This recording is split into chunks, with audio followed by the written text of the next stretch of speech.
ତେବେ ରାଜ୍ୟରେ ଆଗକୁ ପ୍ରବଳ ବର୍ଷା ହେବାର ସମ୍ଭାବନା ରହିଅଛି। ଦକ୍ଷିଣ ବାଂଲାଦେଶ ଏବଂ ପଡ଼ୋଶୀ ଉପରେ ଏକ ଘୂର୍ଣ୍ଣିବଳୟ ସୃଷ୍ଟି ହେବାର ସମ୍ଭାବନା ରହିଅଛି। ତା ସହିତ ପଶ୍ଚିମ ବଙ୍ଗୋପସାଗରରେ ସୃଷ୍ଟି ହେବାକୁ ଯାଉଛି ଆଉ ଏକ ଲଘୁଚାପ। ତେବେ ଆଜି ମଧ୍ୟାହ୍ନ ସୁଦ୍ଧା 20ଟି ଜିଲ୍ଲାକୁ ୟେଲୋ ୱାର୍ଣ୍ଣିଂ ଜାରି କରାଯାଇଥିବା ବେଳେ 3ଟି ଜିଲ୍ଲାରେ ପ୍ରବଳ ବର୍ଷା ହେବାକୁ ଥିବା ବେଳେ 7ରୁ 11 ସେଣ୍ଟିମିଟର ପର୍ଯ୍ୟନ୍ତ ବର୍ଷା ହେବାକୁ ଥିବା ବେଳେ ବିଜୁଳି ଘଡ଼ଘଡ଼ି ମାରିବା ସହ 30ରୁ 40 କିଲୋମିଟର ବେଗରେ ପବନ ବହିବାର ସମ୍ଭାବନା ରହିଅଛି। ବାକି 17 ଜିଲ୍ଲାରେ ହାଲୁକାରୁ ମଧ୍ୟମ ଧରଣର ବର୍ଷା ହେବାକୁ ଥିବା ବେଳେ ବିଜୁଳି ଘଡ଼ଘଡ଼ି ମାରିବା ସହ 30ରୁ 40 କିଲୋମିଟର ବେଗରେ ପବନ ବହିବାର ସମ୍ଭାବନା ରହିଅଛି।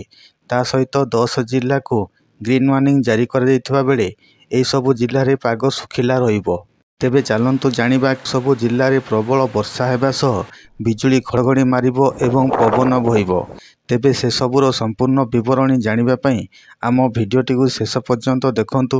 ଯଦି ଆପଣମାନେ ଆମ ଚ୍ୟାନେଲଟିକୁ ସବସ୍କ୍ରାଇବ୍ କରିନାହାନ୍ତି ତେବେ ଆମ ଚ୍ୟାନେଲଟିକୁ ସବସ୍କ୍ରାଇବ୍ କରିଦିଅନ୍ତୁ ଏବଂ ପାଖରେ ଥିବା ବେଲ୍ ଆଇକନ୍ଟିକୁ ଦବାଇ ଦିଅନ୍ତୁ, ଯାହାଫଳରେ ଆପଣମାନେ ଆମ ଚ୍ୟାନେଲର ପାଣିପାଗ ସମ୍ବନ୍ଧୀୟ ସମସ୍ତ ତଥ୍ୟ ସବୁଦିନ ପାଇପାରିବେ। ତେବେ ଦକ୍ଷିଣ ବାଂଲାଦେଶ ଏବଂ ପଡ଼ୋଶୀ ଉପରେ ଅଗଷ୍ଟ 8ରେ ଏକ ଉପରବାୟୁ ଘୂର୍ଣ୍ଣିବଳୟ ସୃଷ୍ଟି ହେବାର ସମ୍ଭାବନା ରହିଅଛି। ଉତ୍ତର ପଶ୍ଚିମ ବିହାରରୁ ଦକ୍ଷିଣ ପୂର୍ବ ବାଂଲାଦେଶକୁ ଗାଙ୍ଗେୟ ନଦୀର ଉତ୍ତର ଅଂଶ ଦେଇ ଏକ ଟ୍ରଫ୍ ପ୍ରବାହିତ ହେଉଛି, ଯାହାକି ପଶ୍ଚିମ ବାଂଲାଦେଶ ସମୁଦ୍ର ପତନଠାରୁ 3.1 ଏବଂ 4.5 କିଲୋମିଟର ଉଚ୍ଚତାରେ ରହିଅଛି। ବାଂଲାଦେଶର କେନ୍ଦ୍ରୀୟ ଅଂଶ ଉପରେ ଉପରବାୟୁ ଘୂର୍ଣ୍ଣିବଳୟ ଜାରି ରହିଛି ଏବଂ ବର୍ତ୍ତମାନ ସମୁଦ୍ର ପତନଠାରୁ 5.8 ଏବଂ 7.6 କିଲୋମିଟର ଉଚ୍ଚତା ସହିତ ଦକ୍ଷିଣ ପଶ୍ଚିମ ଆଡ଼କୁ ଢଳିଥିବା ଦେଖାଯାଉଛି, ଯାହାଫଳରେ ଆସନ୍ତା ଅଗଷ୍ଟ 11 ତାରିଖ ପର୍ଯ୍ୟନ୍ତ ରାଜ୍ୟରେ ପ୍ରବଳ ବର୍ଷା ହେବାର ସମ୍ଭାବନା ରହିଅଛି।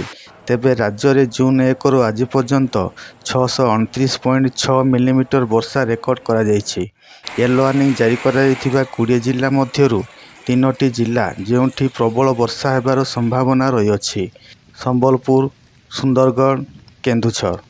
ବାକି 17 ଜିଲ୍ଲା ଯେଉଁଠି ହାଲୁକାରୁ ମଧ୍ୟମ ଧରଣର ବର୍ଷା ହେବ: ଝାରସୁଗୁଡ଼ା, ବରଗଡ଼, ଦେଓଗଡ଼, ଅନୁଗୁଳ, ଢେଙ୍କାନାଳ, କଟକ, ମୟୂରଭଞ୍ଜ, ବାଲେଶ୍ୱର, ଭଦ୍ରକ, ଯାଜପୁର, କେନ୍ଦ୍ରାପଡ଼ା, ଜଗତସିଂହପୁର, ନୟାଗଡ଼, ଖୋର୍ଦ୍ଧା, ପୁରୀ, ଗଞ୍ଜାମ। ଏହିସବୁ ଜିଲ୍ଲାରେ ବିଜୁଳି ଘଡ଼ଘଡ଼ି ମାରିବା ସହ ଝଡ଼ ପବନ ବହିବ। ଗ୍ରୀନ୍ ୱାର୍ଣ୍ଣିଂ ଜାରି କରାଯାଇଥିବା ଜିଲ୍ଲାଗୁଡ଼ିକ ହେଉଛି ମାଲକାନଗିରି, କୋରାପୁଟ, ରାୟଗଡ଼ା, ନବରଙ୍ଗପୁର, କଳାହାଣ୍ଡି, କନ୍ଧମାଳ, ନୂଆପଡ଼ା, ବୌଦ୍ଧ, ବଲାଙ୍ଗୀର, ସୋନପୁର। ଏହିସବୁ ଜିଲ୍ଲାରେ ପାଗ ଶୁଖିଲା ରହିବ।